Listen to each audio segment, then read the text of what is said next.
On our 10-year wedding anniversary, Marcus gave me a prenatal checkup report from the woman he truly loved. He said, "Grace, since you can't have children, once Sage gives birth, I'll send her away. You can raise the child, and they'll call you Mom." I, understanding and without making a fuss, just quietly shed tears as I handed him my cancer medical report and the divorce papers. 10 months after our divorce, Marcus received a gift from me, a medical report confirming his azoospermia. I stared at the prenatal checkup report in front of me, exerting considerable effort to keep myself from laughing out loud. I looked up at Marcus, who sat across from me. He appeared composed, his gaze tender, and his voice held a careful affection when he spoke to me. "Grace, I swear, there's nothing really going on between Sage and me. This child is conceived through IVF. You know my mom has been constantly pressuring us to have a baby. You're the one I love. Once gives birth, and I've appeased my mom. I'll give Sage a sum of money and send her away. A newborn knows nothing.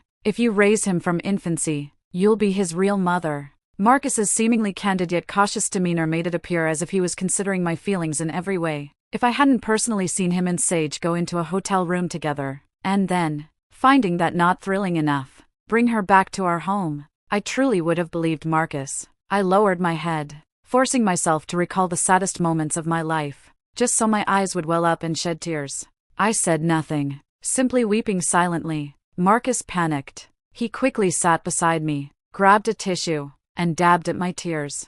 "Grace, please don't cry. I really didn't touch Sage. Believe me, Marcus. I believe you. But I'm truly heartbroken." I subtly pushed him away, took my purse, and pulled out a medical report, placing it in front of him. "The doctor said I only have 2 months left to live, but I can't bear to leave you." My silent tears turned into quiet sobs, which then escalated into uncontrollable, loud weeping. After reading my medical report, Marcus was initially stunned. Then a flicker of relief and delight crossed his eyes, followed by an expression of anguish and sympathy on his face. I have to admit, Marcus's acting was truly exceptional. If I hadn't been watching him so closely, I definitely would have missed that fleeting glimpse of relief and joy in his eyes. Suppressing my nausea, I threw myself into Marcus's arms and continued to sob. "I can't be with you much longer. So Marcus, I've decided to divorce you. I'll grant you and Sage your freedom. The child Sage is carrying is innocent.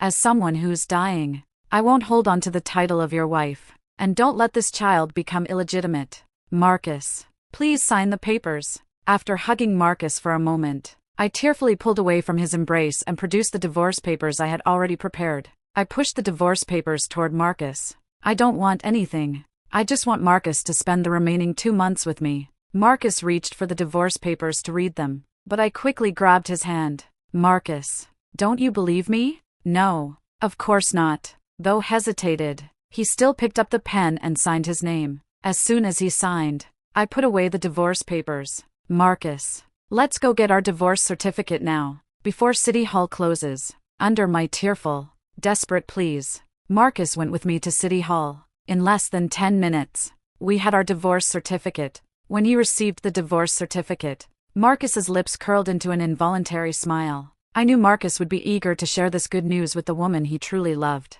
With me dying of a terminal illness, initiating the divorce, and agreeing to leave empty-handed, Marcus was completely free of any worries. The tactics he had originally planned to use against me would likely no longer be necessary. But how could I possibly forgive him like that? Betrayal demands a steep price. "Marcus, now that we're divorced, you can bring Sage to the house. But could you wait a few days before bringing her back? I have some things I'd like to pack up."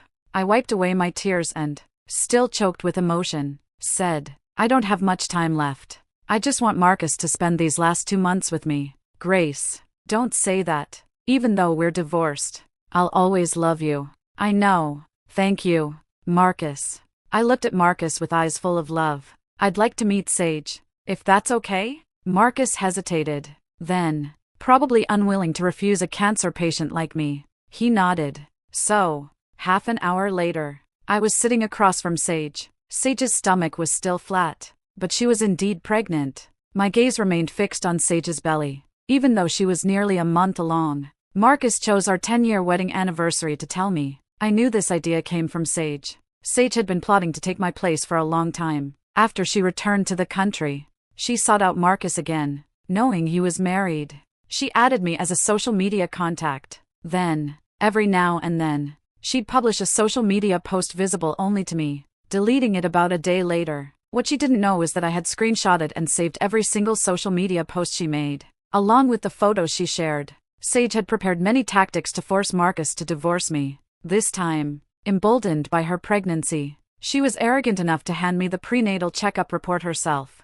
What chilled me to the bone was that Marcus had told Sage about my inability to have children. Even before Marcus handed me her prenatal checkup report, Sage had sent me scandalous photos of her and Marcus in bed. She quickly unsent them, then feigned an apology, claiming she'd sent them to the wrong person. She even pretended to ask me, "Grace, I have a friend whose wife can't have children, but my friend has always wanted to be a father. What do you think my friend should do?" I stared at that message for a long time, then replied to Sage, "Well, of course, he should just find someone outside his marriage who can have a child. Once she gives birth, he can bring the baby back for his wife to raise, right?" After my reply, Sage didn't respond for a long time. Soon after, Marcus handed me Sage's prenatal checkup report and told me that once the child was born, they'd bring it back for me to raise. "Grace, are you all right?" Seeing me continuously staring at her belly, Sage finally lost her composure. "I'm sorry, I didn't mean to ruin your relationship. How's the baby? Is everything okay?" I interrupted Sage before she could say more, asking her gently, "Have you started prenatal care at the hospital? What did the doctor say? Are you getting enough nutrition?" "Don't worry, I don't blame you." I forced a bitter smile. "I have a terminal illness and only 2 months left.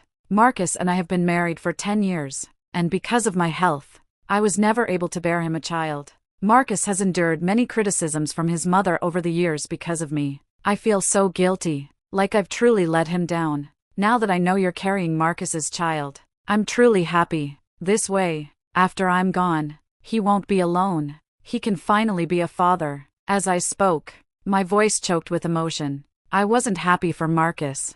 I was sad for myself. 10 years of my youth, a heart full of sincere devotion, only to end up with this result. Sage had abandoned Marcus during his hardest times, only to return when his career was prosperous and his family life happy. How dare Marcus? I co-founded the company with him. I helped bring in countless orders, one by one. In the early days, when we had no money, I did the work of several people. We struggled through, and now that Marcus has reached the top, he starts longing for the woman he truly loved again. No, I should say, Marcus perhaps never forgot Sage at all. I was crying so hard that Marcus finally spoke up from beside me, his voice full of concern. "Grace, don't cry. We'll go see a doctor, the best hospital, the best specialist. Grace, we can definitely cure this. Sage, I'll take Grace to see the doctor first." Marcus helped me up, about to take me to the hospital, but I knew Sage wouldn't let him take me. Sure enough, just as we took a few steps, Sage began to cry out in pain. "Ah, my stomach hurts so much. Marcus. Marcus." Marcus's hand on me stiffened. Then he abruptly let go and frantically rushed back to her. "Sage, what's wrong? Don't scare me. My stomach hurts. The baby. Our baby." Sage clutched her stomach with both hands. "Marcus, I think Grace seems okay right now. Can you take me to the hospital first?" Okay. Don't scare me. We'll go to the hospital right away." Marcus scooped up Sage and quickly headed for the door, leaving me standing there. As he carried Sage past me, he didn't even spare me a glance.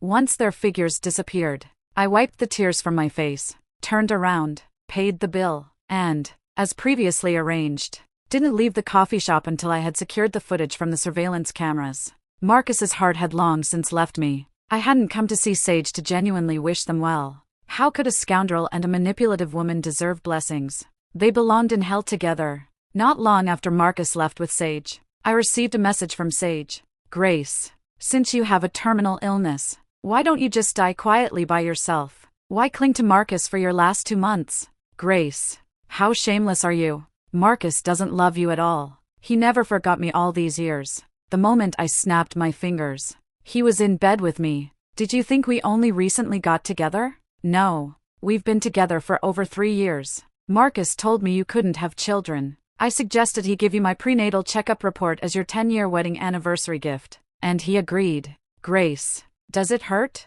It should. Marcus is mine. And only mine. Even fate couldn't stand by, giving you a terminal illness. Since you're being sensible and stepping aside for me, I'll let Marcus give you some money for your treatment. Reading's messages. I felt no anger at all. On the contrary, I wanted to laugh. I wasn't the one without money, nor was I the one to leave empty-handed. It was Marcus. Marcus wanted to read the divorce papers, but I never gave him the chance.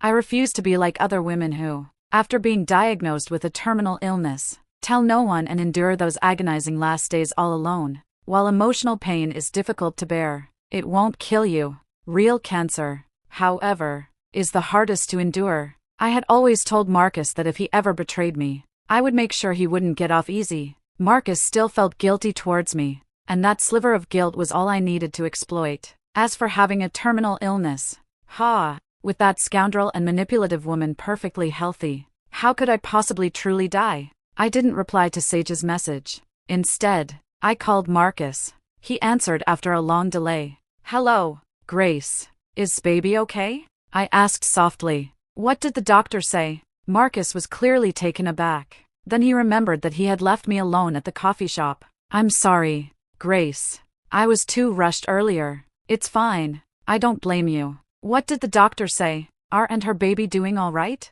My understanding, generous, and considerate words immediately put Marcus at ease. The doctor said Sage can't endure any stress and needs to be hospitalized for bed rest to protect the pregnancy. That was perfect. With demanding Marcus's care, he wouldn't have time to worry about me, and it made it easier for me to carry out my own plans. Then you should take good care of Sage. Don't let her be sad. I'll be fine here. Oh, and Marcus, I only have 2 months left to live. For the remaining 2 months, I'd like to visit the company. Oh, Grace. Shouldn't you still go to the hospital for treatment? No. Chemotherapy is too painful, and all my hair will fall out. I don't want to die looking so hideous. I choked back a sob. Marcus, I won't be able to call you my husband anymore. I just want to go back to the company, sit in my old office. I really miss the days when we started the business together and fought tooth and nail for every single order. The doctor said there isn't much point in treating my illness anymore, so they told me to do whatever I want with the time I have left.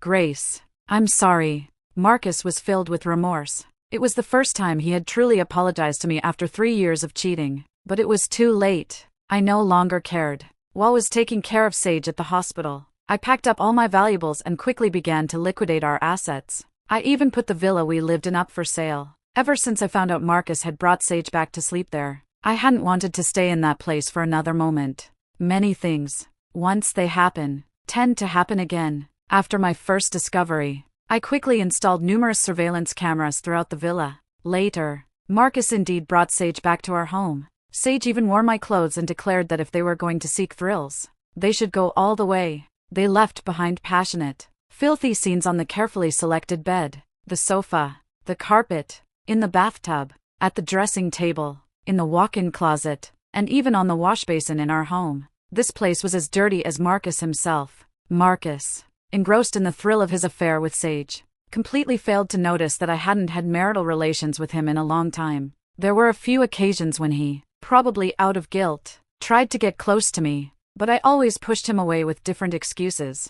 After I rejected him, I noticed he subtly breathed a sigh of relief, perhaps didn't allow him to touch me anymore, and I used the excuse of feeling unwell and having no interest due to medication, so Marcus didn't even bother to pretend later on. I dealt with the properties I owned. Next was the company. Half of my blood, sweat, and tears went into that company. How could I ever let Sage enjoy the fruits of my labor? I went to the company. The moment I walked in, my former assistant Ethan immediately came over. Grace, everyone is waiting for you in the office. All right. I entered the conference room. I had stepped down from the company 3 years ago. At that time, Marcus told me the company was stable, and he couldn't bear for me to work so hard anymore. He said that I, as Mrs. Shen, who had fought alongside him for so many years, deserved to rest and enjoy life. Coupled with Marcus's mother constantly pressuring us to have children, I thought it over and agreed, but no matter how hard we tried,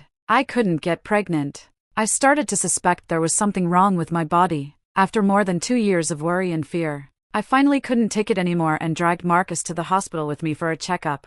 Once we were at the hospital, I was too scared to go through with it. Seeing my fear, Marcus said he would do the checkup with me. He added that if I really did have a problem, he would tell his mom it was his inability to have children, so she wouldn't put so much pressure on me. I was incredibly moved at the time.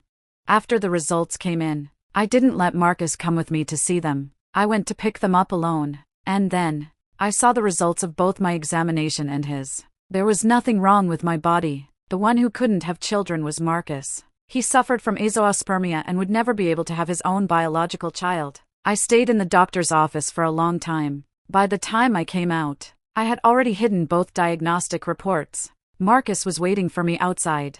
The moment I saw him, my eyes welled up. I sobbed as I threw myself into his arms, wanting to tell him that even if we never had children in this lifetime, I wouldn't blame him. We could always adopt. But before I could say it, I received photos sent by Sage. The moment I saw the photos, I changed my mind. I claimed that I couldn't have children. Marcus indeed looked exactly as I expected. He was so confident that he didn't even bother to ask the doctor again, probably because, in all our years together, I had never lied to him before. In the conference room, many were longtime employees who had climbed the ranks with me. Seeing me, their eyes reddened with emotion. In the 3 years since I stepped down, although I occasionally visited the company, I rarely got involved in its affairs. I used to trust Marcus, so I never questioned him. But ever since I went for my checkup and received the photos from Sage, I had changed my mind. On the surface, I still didn't inquire about company matters. But secretly, I arranged to meet with Ethan. Ethan was someone I had personally promoted, and he was quite loyal to me. After meeting Ethan, I learned that Marcus had already brought Sage to the company. They had even witnessed Sage and Marcus committing acts of betrayal in the office. Now, sitting in my old seat, watching the longtime employees who had come up with me, my eyes burned with an unbearable sadness. Ms. Grace. Mr. Marcus is truly outrageous. We all saw how you stood by him and supported him through all these years. Ethan's eyes were red with anger. Ms. Grace. There were several times you came to the company, and we wanted to warn you, but each time you just went straight into Mr. Marcus's office and left immediately afterward. We were also worried that if we told you, you'd be too shocked and unable to cope. Exactly. Ms. Grace. Mr. Marcus has wronged you, and he has also wronged the company you both worked so hard to build. Sage is nothing but a scheming little wretch. She flirts and tries to entice Mr. Marcus in the company, a shameless manipulator through and through. Ms. Grace. Just give the word, and we'll gather all the evidence of Mr. Marcus's affair with Sage for you at the company. Everyone spoke up, one after another, advocating for me and offering to help me collect evidence of Marcus's infidelity. These were all loyal employees who had fought alongside me. The reason I felt confident in trusting the company to Marcus was also because I had them. For some of them, when a family member fell ill and needed money for treatment, I didn't hesitate to use my own money to save their lives. When some faced financial hardship and couldn't afford their siblings' tuition, I also unhesitatingly lent them my own money to help them out in an emergency. Whenever they encountered difficulties, I helped them with the utmost kindness and to the best of my ability. That's why I had a team so loyal to me. Marcus and I are divorced, and I have a terminal illness. I won't live for more than 2 months. I tapped my finger on the conference table, my face full of sorrow as I announced the news to everyone. For the next 2 months, I'll be coming to the company often, and I'll need your help. Everyone present immediately had tears well up in their eyes. I wouldn't reveal all my cards to everyone in the company. I was certain that the people in this meeting were on my side, but I couldn't be sure about those outside the conference room. In the 3 years I had been away from the company, Marcus had naturally cultivated his own loyalists. I outlined my plan, then stood up, rising too quickly. My body swayed for a moment. Ethan, who was sitting beside me, quickly steadied me. He suddenly burst into tears. Ms. Grace, please don't scare me. When was 16, his parents died in a car accident, leaving him to raise his younger sister alone. I still remember the first time I saw him. He was with his sister, going person to person, handing out flyers to passers-by. Many people either didn't take them or took them only to throw them away immediately. Ethan would pick them up from the ground and continue handing them out diligently. After watching for a while, I thought of myself when I was his age. My parents also died in a car accident. After their passing, relatives took me in, along with my parents' settlement money. Life with my relatives was tough. I grew up with bitterness and hardship. After I eventually left, I swore I'd never go back. That's when I met Marcus and fought alongside him all the way to where we are now. I treated Marcus's mother like my own. I always thought that if I was sincere, filial, and pleasing enough, Mrs. Margaret would treat me like a daughter. But all my efforts for Mrs. Margaret couldn't compare to giving birth to Marcus's child. Mrs. Margaret always blamed me, claiming I had damaged my body by drinking years ago, which was why I couldn't conceive. Mindful of Marcus's kindness and wanting to save his reputation, I accepted the blame she placed on me. What was laughable was that Marcus actually believed it too. I eagerly anticipated the expressions on Marcus and his mother's faces when they received the big gift I would give them 10 months later. After my meeting at the company, I went back to Mrs. Margaret's house. Mrs. Margaret looked down on Sage, but she also looked down on me. She considered me an orphan with no family, no money, and no background, completely useless to Marcus's career. She never saw me working myself to the bone for the company, nor my meticulous care for Marcus. What she always said was, marrying into our family, marrying Marcus. Grace, you really hit the jackpot. Who else but our Marcus would be blind enough to choose a girl with your background? Later, as the company grew, Mrs. Margaret disliked me even more, because I had been married for 10 years without children. Every time we met, she would find fault with everything I did. After I had our physical examinations, he kept his promise to me and told his mom that he was the one who couldn't have children. After that, she quieted down, but now that Sage was pregnant, the news would inevitably reach Mrs. Margaret. I didn't care. Anyway, as someone who was about to die, I couldn't win and was too lazy to fight for the position of Mrs. Shen. I even had a wicked anticipation in my heart. 9 months later, after Sage gave birth, I would tell Marcus and his mom the truth. If they could still love Sage's child as before, then I'd have to give Marcus's family credit for their audacity. I knocked on the door. A moment later, Mrs. Margaret opened it. Seeing me, she wore her usual disapproving expression. "What are you doing here? Where's my son?" "Marcus is at the hospital," I said softly. "Mom, I came to see you. These are some supplements I bought for you." "I don't want supplements. If you have the energy to try and win me over, you should be thinking about how to have a child." Mrs. Margaret rolled her eyes at me. "I want a grandchild." I hung my head, letting her scold me. Ever since discovering Marcus's affair, I had maintained this demeanor in front of Mrs. Margaret.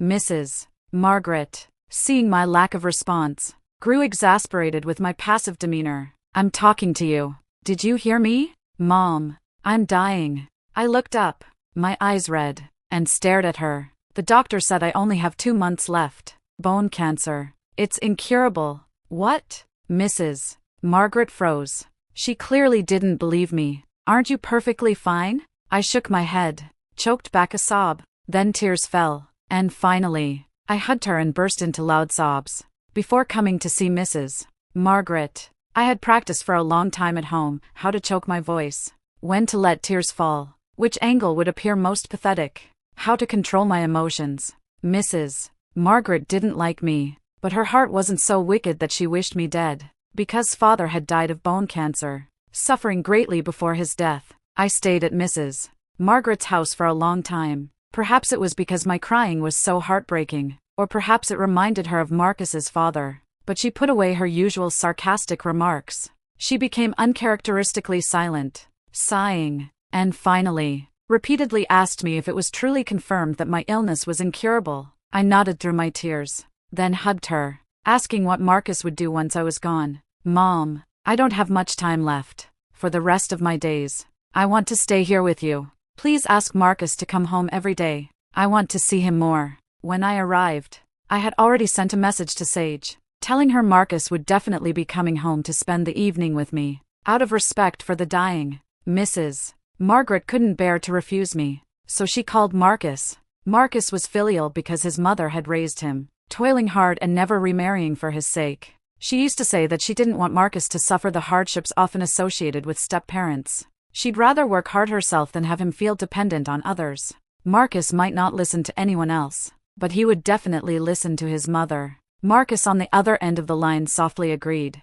After agreeing, he would have to excuse himself from Sage. Sage, now emboldened by her pregnancy and my supposed terminal illness, would surely pressure Marcus into marrying her. I knew Sage well. She would definitely follow Marcus back. Half an hour later, Sage indeed arrived at his mother's house, trailing behind Marcus. But before Mrs. Margaret could even speak, Sage preemptively called out, "Mom, get out!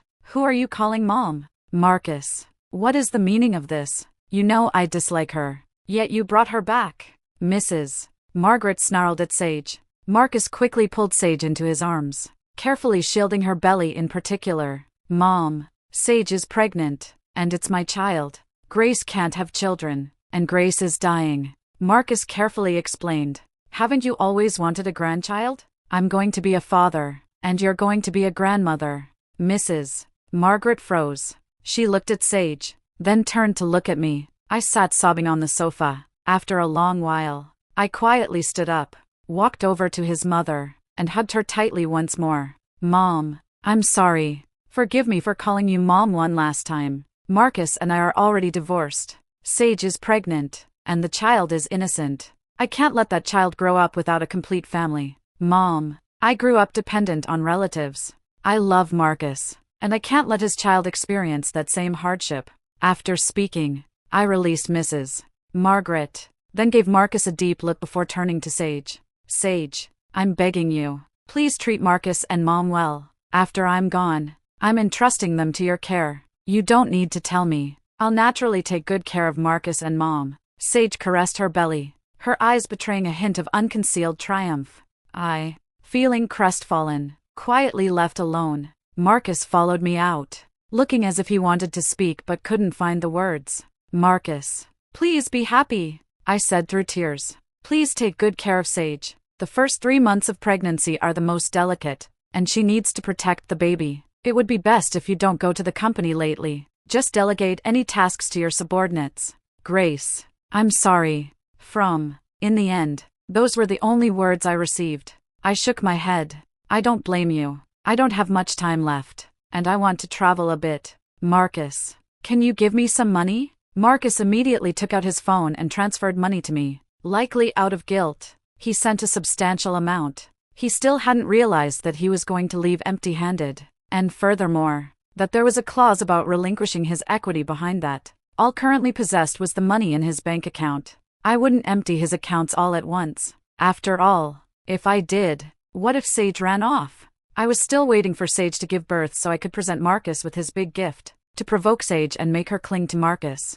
I started sending her frequent messages, all reminiscing about the sweet times Marcus and I used to share. Besides the memories with Marcus and me, there were also messages about how wonderfully Marcus's mother treated me. Sage, as expected, used her pregnancy as an excuse to move straight into Mrs. Margaret's house, demanding that Marcus cancel all his work to care for her at home. Ostensibly, to make up for all the lost time they had together, Marcus had finally reconciled with the woman he truly loved, who was now carrying his child. He was utterly subservient to Sage. The more Sage acted out, emboldened by the child she carried, the more displeased Mrs. Margaret became with her. But no matter how unhappy she was, for the sake of the baby, Mrs. Margaret still endured it. While and Sage were basking in their sweet, loving period, I quietly transferred all the business deals I had previously secured. Marcus, immersed in the joy of becoming a father, was completely unguarded against me, a dying person. It wasn't that I hadn't given Marcus a chance. If he truly still loved me, or cared about me even a little, he would have dragged me to the hospital, demanding tests and treatment. But he didn't. He, just like Sage, secretly wished I would die sooner. If I died, he wouldn't have to bear the stigma of being a heartless man, and Sage could legitimately take my place. But my heart had died, and I no longer cared about any of it. I hated the 10 years of sincere devotion I had given. 2 months later, Ethan handed my ashes to Marcus.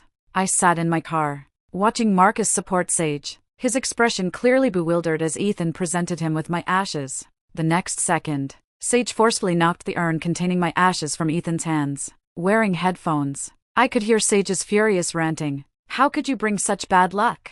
Grace is dead. So what? She and Marcus are divorced. Why are you bringing her ashes to Marcus? Even in death, she can't leave us in peace." Ethan stared blankly at the urn lying on the ground. Of course. Inside were only some specially prepared incense ash. Get lost! Sage yelled at Ethan. Ethan gazed deeply at Marcus. Marcus said nothing, but the disgust in his eyes was clearly overflowing. Ethan remained silent, then turned and left. After he returned, Ethan and everyone else collectively submitted their resignation letters. They didn't even ask for compensation. They simply packed their belongings and left. 2 months had been enough time for me to turn Marcus's people into my own. The company was now just an empty shell. Before I could discover the change, I had already flown abroad. I was diving in the Maldives, having people monitor Marcus's every move, and keeping a close eye on Sage. After all, the child Sage was carrying was also a part of my plan. 9 months later,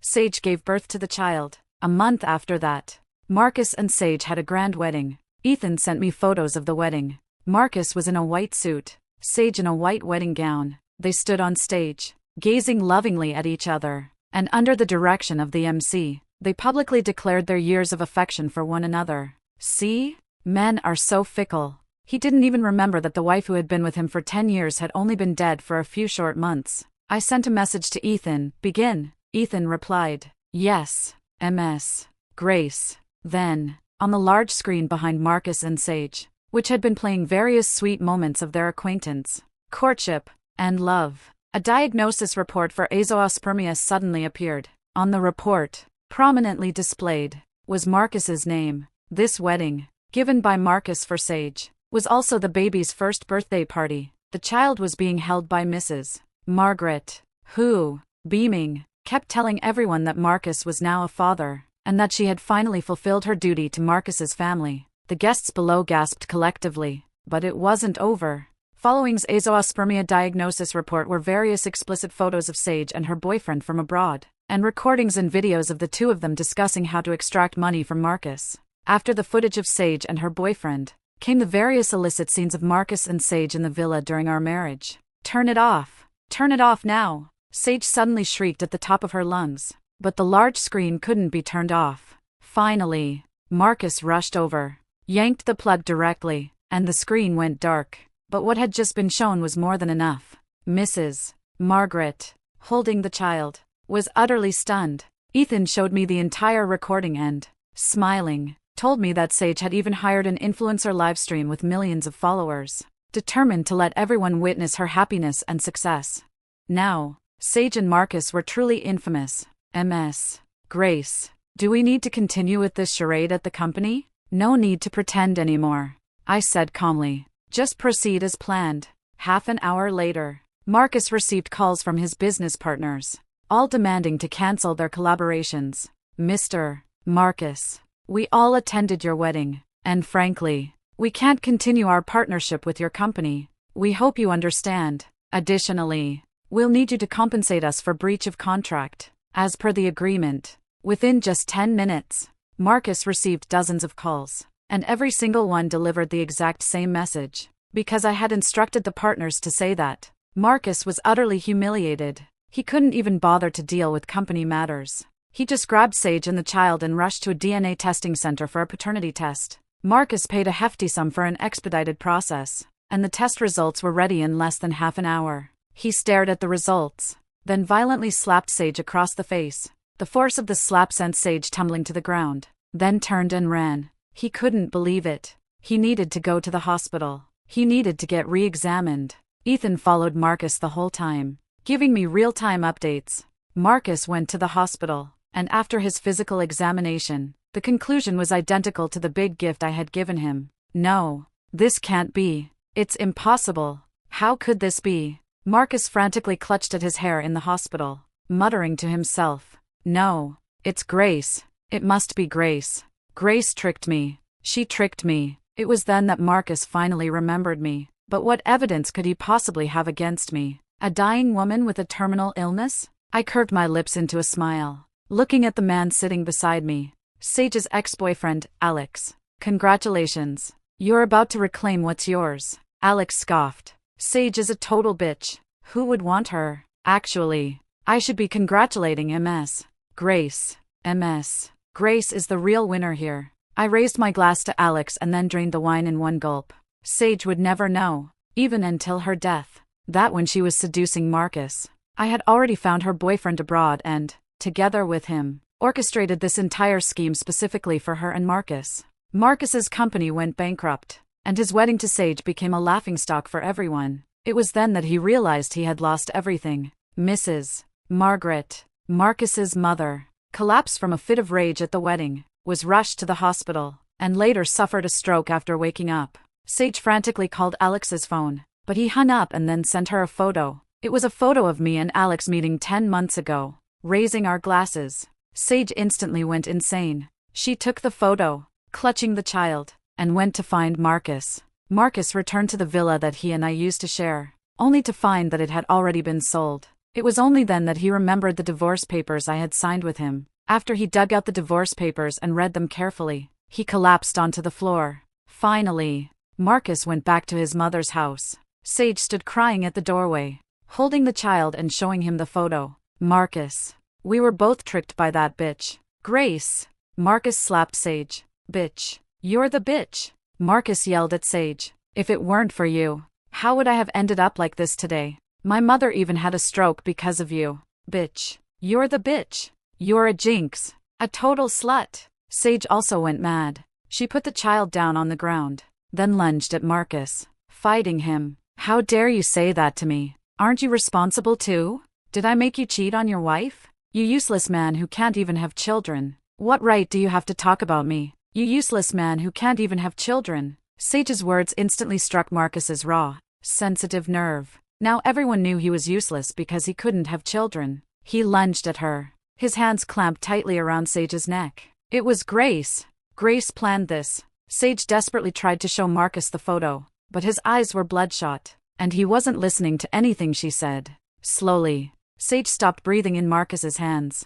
Once she completely collapsed, Marcus panicked. He turned to run, but the neighbors, having heard the commotion, had already called the police.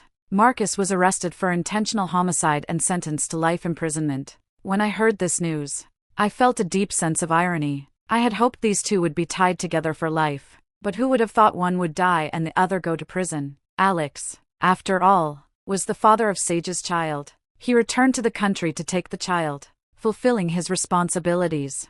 As for me, once I had enjoyed enough of my vacation abroad, I prepared everything and returned home. Thank you for watching this video. If you have any thoughts about this story, feel free to share them in the comments section. Here is Roses and Love, sharing stories about marriage and women every day. See you tomorrow.